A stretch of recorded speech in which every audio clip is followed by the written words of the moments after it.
We need to be much more of adults when it comes to our own security.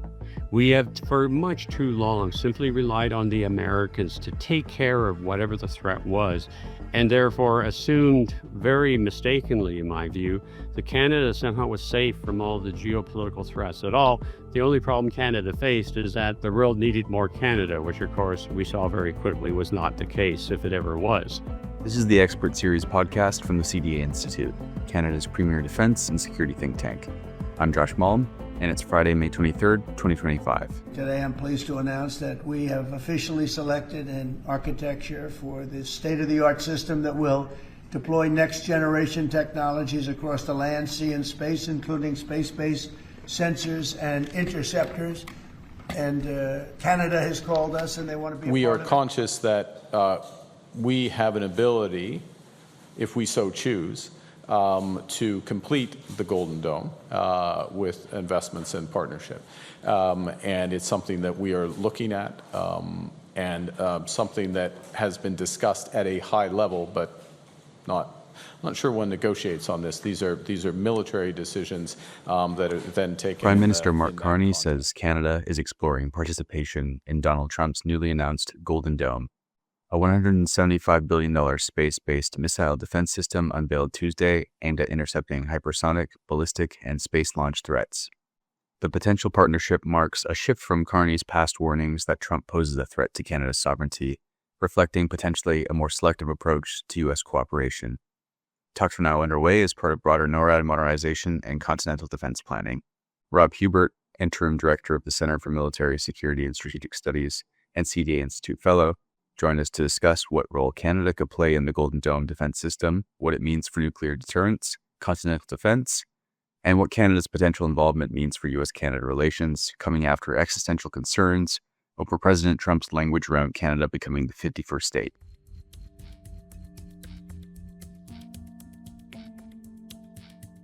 Rob, it's great to have you on today. Thanks for coming back. Always my pleasure, Josh. Dr. Huebert, before we get into the minutia, maybe you could just start with explaining to us what the Golden Dome system is and what specific threats it's designed to counter. Well, what Golden Dome, and we have to understand it in two contexts. In the context that, of course, a lot of media attention has been given to it, is in fact that it represents a public statement of the defense of North America. Now, again, we'll get into the details of what that actually means, but it's sort of a fancy way of setting up something that the Americans have been very interested in developing and have been trying to develop since the period of Ronald Reagan. Now, if you look at what it actually is, and from a technical perspective, beyond the political perspective, in fact, what it represents is a continuation of the efforts of the American to develop a series and a comprehensive means of defense against missiles. Now, it started, of course, under Reagan as a defense against strategic missiles, so that's the ICBMs, SLBMs, but it has now morphed into something that is much, much more comprehensive. And this is a direct response to the introduction of a whole host and a whole range of different types of missiles. You mentioned the hypersonics. We can talk about some of the long-range cruise missiles. We can talk about a whole series of systems that have developed since the period of the Reagan administration. But in a nutshell, it's a defensive system that the terminology was, of course, coined by the Israelis when they came up with the Iron Dome.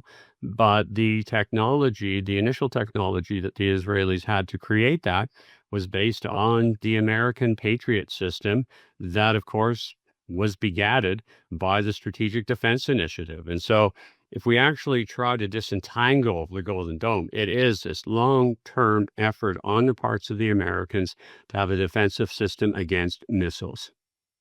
Now, is this Golden Dome essentially the same concept as the Israeli Iron Dome with just maybe the Trumpian adage of golden overlaid on the title, or would it differ substantially? And then, furthermore, Iron Dome for Israel, much smaller geography, similar concept for the United States. Maybe we can get into some of the potential challenges there. Sure, absolutely. And I mean, golden versus iron. That's the public relations side that I talked about at the very beginning, because we can look in terms of the successes that the Israelis have had with the Iron Dome in terms of the huge number of missiles that it has successfully defended that were launched against it from the West Bank from, 2000 onward. And so it allows for Trump to, of course, to say, look, anything that the Israelis have done, we can do better. The geography, the threat level is of an entirely different scale. And so from a technical perspective, what the Israelis are doing is very impressive with the Iron Dome. But the geographical limitations that they actually have, of course, makes it, I won't say easy, because easy is not the terminology that you can utilize, but it makes it more successful in terms of what they have to do. An idea of having a similar dome system over all of continental United States, and of course the issue of Alaska also has to be considered, but the idea of having sort of a similar dome, will capture public imagination, but in fact, the actual details are going to be a lot more different in terms of how they do it. It's much more, we, of course, are still waiting for details, but it's much more probable that there'll be a series of sort of smaller iron domes over key strategic locations in the United States that will then be interlinked into a larger synthetic system to provide that protection. So a very different type of constellation from what the Israelis have, but it's still the basic idea: defend against incoming missile attack.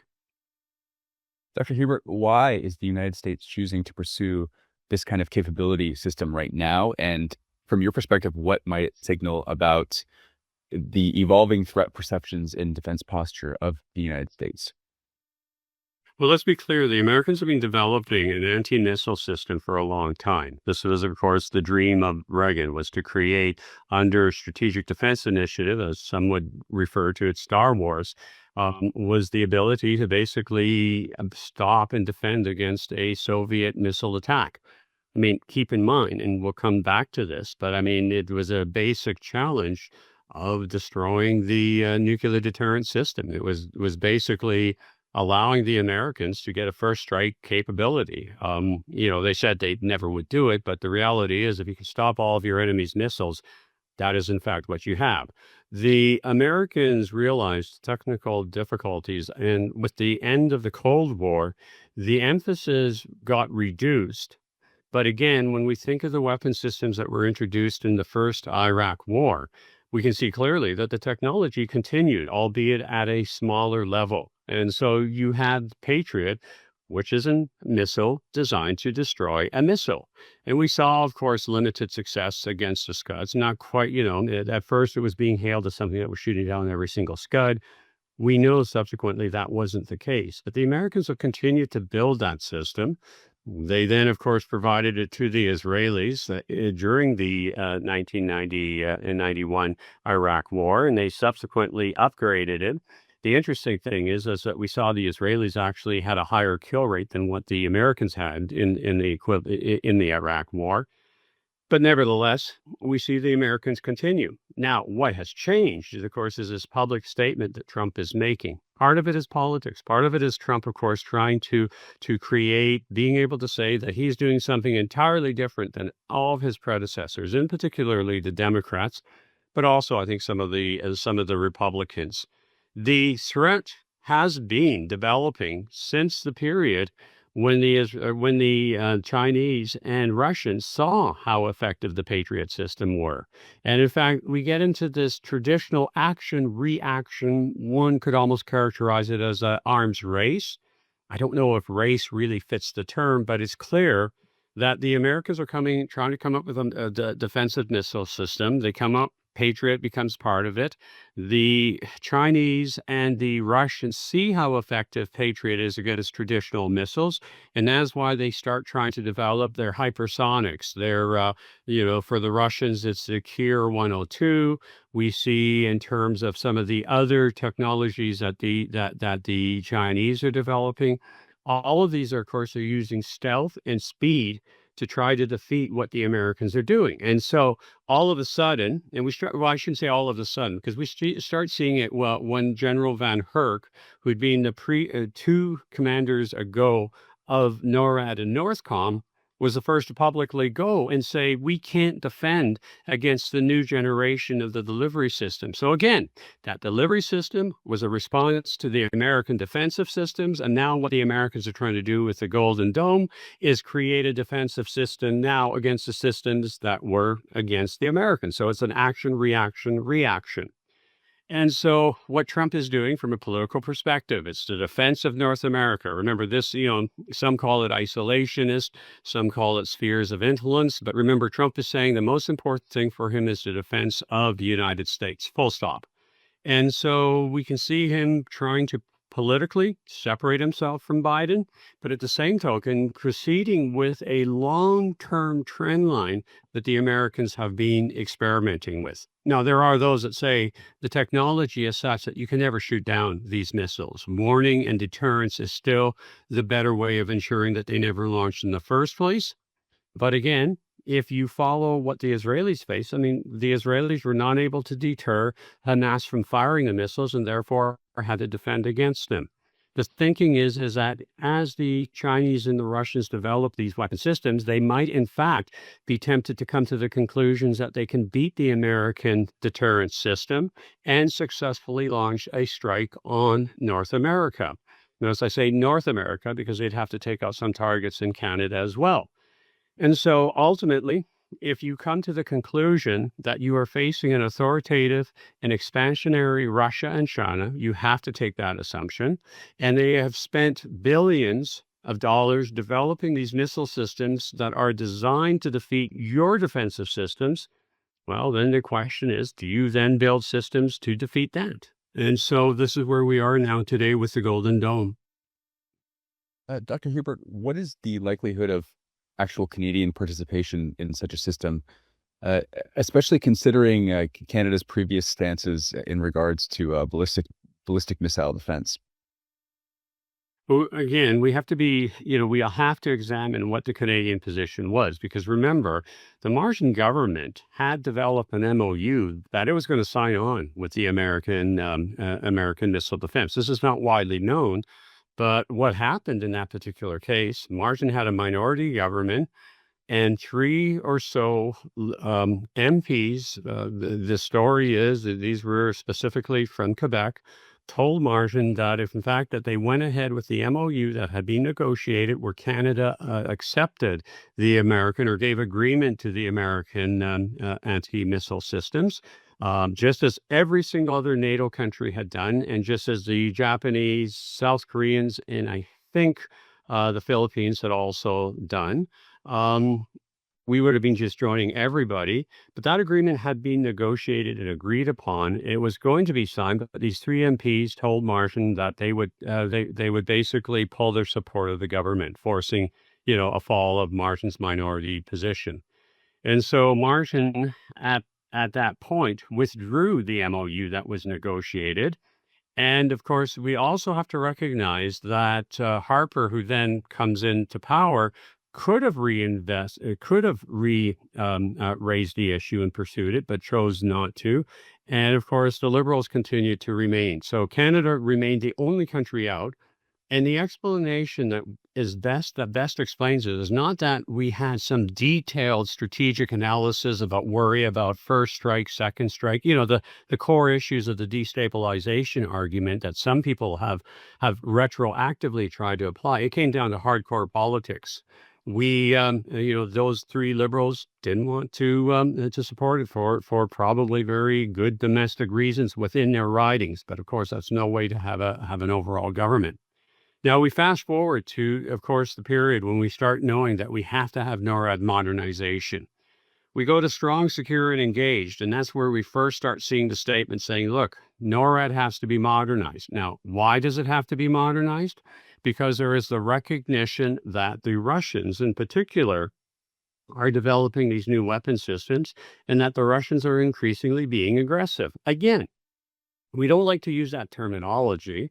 We keep that mythology. Well, the Ukrainian war, it doesn't start in 2014. It's just an illegal occupation, whatever that means. But I think there was a realization they had become an aggressive state at that point, and we needed to respond to it.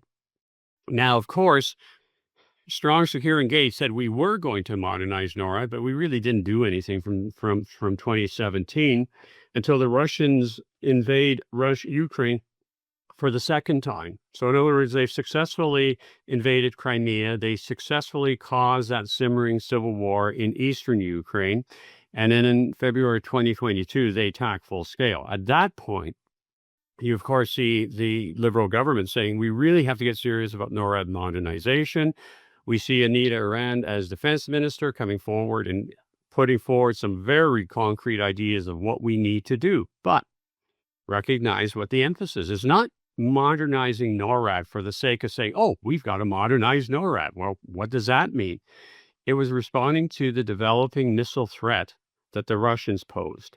And so if you're going to develop NORAD, and if you look at the expenditures of what Anita Arand announced, over-the-horizon radar, connections to the American satellite systems, all of this is about answering the call that General Van Herk made, that we need to be able to detect the new family of Russian missiles. We needed to be able to detect the hypersonics. We needed to be able to detect the cruise missiles. All of that is a detection. But the problem is, because the Russians have added such high speeds to these weapons, we also have to be able not only to detect them, but we also have to need to destroy them, because you don't have that time period of waiting. The old ICBMs were fast, but because of the distances that they had to go, you had that 15-minute window that you could alert the president, hey, there's a missile attack on the United States, gives the president enough time to say, okay, we're going to fire back. And it is that knowledge, mutual assured destruction, that knowledge that ultimately prevents the Russians from launching. But if the Russians have a new weapon system that they think is going to be able to hit continental U.S. before the Americans know that it has been launched, they might be tempted to basically launch first strike scenarios. And so what is the realization, and we see this in the work of Jim Ferguson, Andrea Sharon, all the folks that have looked at it really carefully, is that not only do you have to detect, but you also have to have a certain degree of an ability to destroy the system that's going to be delivering the hypersonics, to basically, as they say, to get, I always get it mixed up, right or left of the threat, but to basically be able to take out the delivery system, because if the delivery system actually launches a missile, very hard to be able to actually stop it or detect it. And so all of that has ultimately meant, and we've seen within the media, we've seen through the questioning of, say, Mercedes Stephenson or Murray Murray from CBC is able to go forward with are you talking about some defensive system? And of course, the reality is you can't just have detection. You also have to have a certain degree of being able to destroy, at a minimum, some of the delivery systems of these new systems. As a result, the inherent logic of NORAD modernization was inevitably going to involve a much more explicit inclusion of participating in some format with the American missile defense system. Ergo, not very surprising that Carney would, of course, at this point say, yeah, we're interested in participating. The second part, and this is critical, is, of course, we know with some of the very unsettling statements that Trump has made about the annexation of Canada, that Canada's not doing enough. This is a perfect opportunity for, and it didn't matter if it was going to be Carney or Poilievre, to basically reverse what both Harper and Marsden had said, which was, no, we're not going to do this, because this gave them the chance to, first of all, show to the Americans, yes, we are serious about our defense. Maybe we weren't doing enough before, but we're definitely doing it now. And by the way, you need us. So don't start talking about some silliness about annexation or crippling us economically with tariffs. You need us to participate in this. And so, ergo, I think the fact that there is a very real strategic need to engage upon this against the growing threat that the Russians and the Chinese have against North America, it also shows and deals with the American threat. So therefore, it would have been very surprising if we would have seen Carney continue the Trudeau policy of simply saying, no, we're not going to do it. Or, and again, it's the Trudeau-Harper Martian policy on this. Well, thank you, Dr. Huebert. I do know that in our strategic outlook, which you penned for us a few months ago, you actually pondered this very scenario, and you said it would be both a challenge for Canada to be part of and not be a part of such a system. At the time, challenging to not be a part of due to Trump's remarks at the time about annexation. So I want to follow up on this. That report came out a few months ago at the height of some of the remarks Trump was making about Canada's, and Canadians interpreting those comments as an existential threat to Canadian sovereignty. Months on now, would you have any reassessment of Trump and his rhetoric? I mean, it's still certainly difficult to gauge. He seems to have toned down some of the 51st state rhetoric as of late, and it seems like as of now, at least in public, Mr. Trump and Mr. Carney seem to have somewhat of an amicable or, good working relationship. So should we still be cautious and tread carefully with Mr. Trump in office, especially if we're partnering on such a system as the Golden Dome? Or is it possible that maybe one of your other hypotheticals was correct and that Mr. Trump was being Mr. Trump? He was saying erratic things, very Trumpy-like things, and maybe we've moved past the 51st state business. So that was a bit of a rambling question, but I'm curious if you have any updated thoughts. Yeah. No, it's not a rambling question because it gets to the heart of our challenge today. How do we understand our relationship with the Americans? I mean, the connection and the security that we've had with the Americans has lasted since the Ogdensburg Agreement, and that goes before the Americans even entered the Second World War. We were involved, of course, at that time, but I mean, it goes back to the 40s, and so to have a president make the type of statements that he has made, of course, remains something very troubling.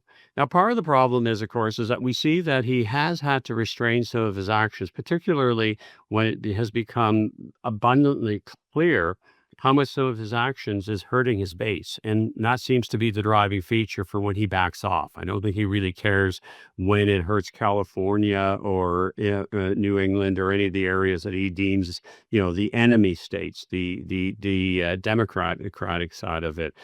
But when his own base starts getting hurt, we have seen indications that he does seem to do a bit of a course correction on that. And so given the fact that Canada is central to American security in North America, both from an economic perspective and a strategic perspective, I suspect that we could be hopeful that, those around him who pay attention to that are saying, hey, you know what, the lack of birds down in California is hurting the economy there. And, of course, Florida is a good red state. And so I think that he would hear things like that. However, we also see that he is very determined to follow through in the second term of what he sees as his core objectives. We see this in terms of the most recently passed domestic bill that just continues his policy of giving tax cuts. Again, this has been a long-term policy, and we know, listening to what the economists tell us, that this is going to have very lasting damage overall on the American ability to basically deal with their deficit and economic crises. But he's still keeping true to that, even though that will probably cause a disaster. The problem that we have to face is does he continue to see Canada as just sort of a de facto part of the United States? If he is, I would say that the threat hasn't been reduced. He may have laid back a little bit right now just because of some of the other issues that he's been dealing with, but it would remain an important one. The problem is we don't know what his core understanding of Canada is. Are we just something that he picked up in the 100 days that got him the headlines that he always seems to be craving? Or is this something within the 4-year reflection when he was deciding what his administration was going to look like?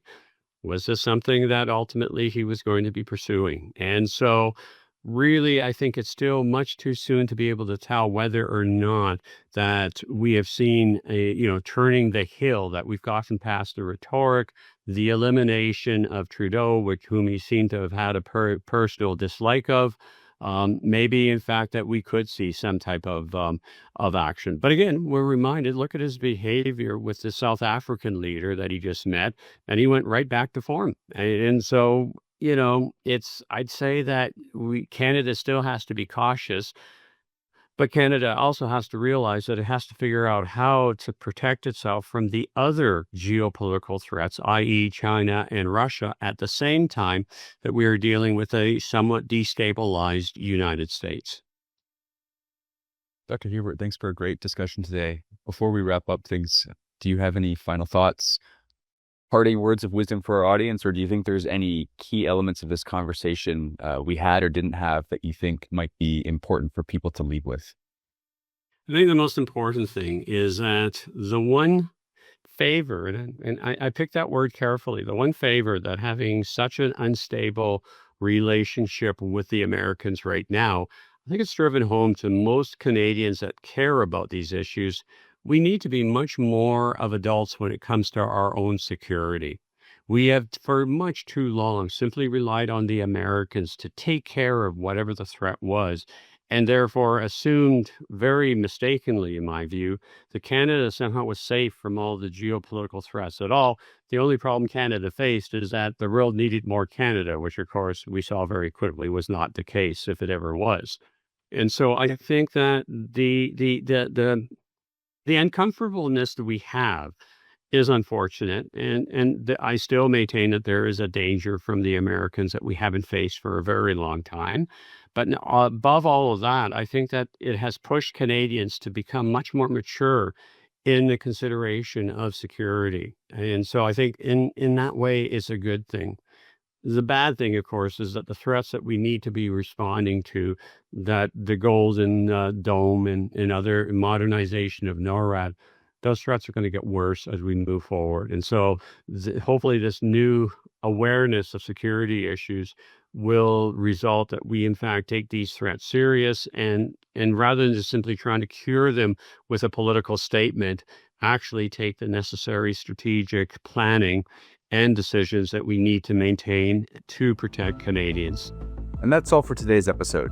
If you want to learn more about the CDA Institute, follow us on social media, visit our website at cdainstitute.ca, or subscribe to our newsletter for the latest developments on Canadian defense and international security.